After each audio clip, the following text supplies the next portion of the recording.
নমস্কার, মোহনা রান্নাঘরে নতুন একটা রেসিপি নিয়ে এসেছি। তোমরা তো সবাই এর আগে আটা রুটি খেয়েছো বা ময়দা রুটি খেয়েছো, তো চালের রুটি একবার খেয়ে দেখবে যে কত সুন্দর লাগে।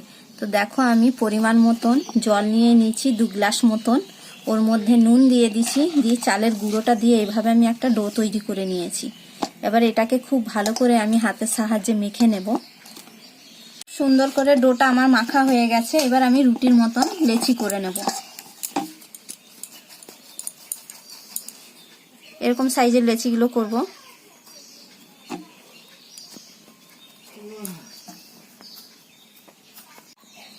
যেভাবে রুটি বেলা হয় ওইভাবে আমি শুকনো চালের গুঁড়ো দিয়ে এইভাবে বেলে নেব।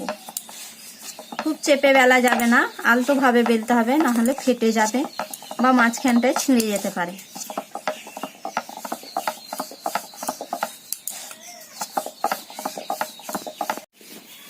রুটির মতন আমার বেলা হয়ে গেছে। আমি একটা বড় টিফিনের ঢাকা নিয়ে নিয়েছি, দিয়ে এইভাবে চেপে দেব, দিয়ে ধারগুলো এইভাবে বার করে নেবো সাইডগুলো। কেন চালের রুটি বেলার সময় ধারগুলো ফেটেই যায়, যেমন ভাবে মাখা হোক না কেন।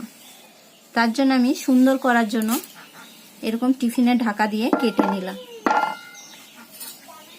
তা দেখো, আমার রুটিগুলো সব বেলা হয়ে গেছে। এবার আমি চলে যাব তাওয়ায় সেঁকতে। একটা ননস্টিকের তাওয়ায় আমি রুটিটা বসিয়ে দিয়েছি। দেখো, রুটিটা একদম নিজে নিজে ফুলে যাচ্ছে। এত সুন্দর হচ্ছে রুটিটা যে না করে খেলে বুঝতেই পারবে না। দেখো, পুরো নিজেই ফুলে যাচ্ছে। এত সুন্দর রুটিগুলো হয়েছে যে নিজে নিজেই ফুলে যাচ্ছে, আমাকে আর উল্টাতেও হচ্ছে না বা চেপে ফুলাতেও হচ্ছে না। দেখো কি সুন্দর হয়েছে। এবার রুটিগুলো সব আমার হয়ে গেছে, আমি এবার এখান থেকে নামিয়ে নেব। রুটিগুলো এবার আমি সাজিয়ে দেবো একে একে। খেজুর গুড়ের সাথে খেতে তো খুবই ভালো লাগে। আর বাংলাদেশে চট্টগ্রামের যে বাঙালরা রয়েছে, ওনারা তো খুবই পছন্দ করে এই চালের রুটি আর হাঁসের মাংস। আমাদের বাড়িতে তো একদম হাঁসের মাংস চলেই না। তা আজকে আমি চালের রুটি বানিয়েছি, হাঁসের মাংস নয়, খেজুর গুড় দিয়েই খাওয়া হবে।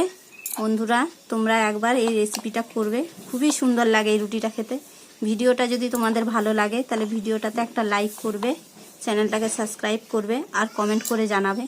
আটা রুটি যদি 4টে খাও, এই রুটি কিন্তু 5টা 6টা খেয়ে নেবে। এতটাই নরম তুলতুলে এবং খেতেও খুব সুন্দর স্বাদ।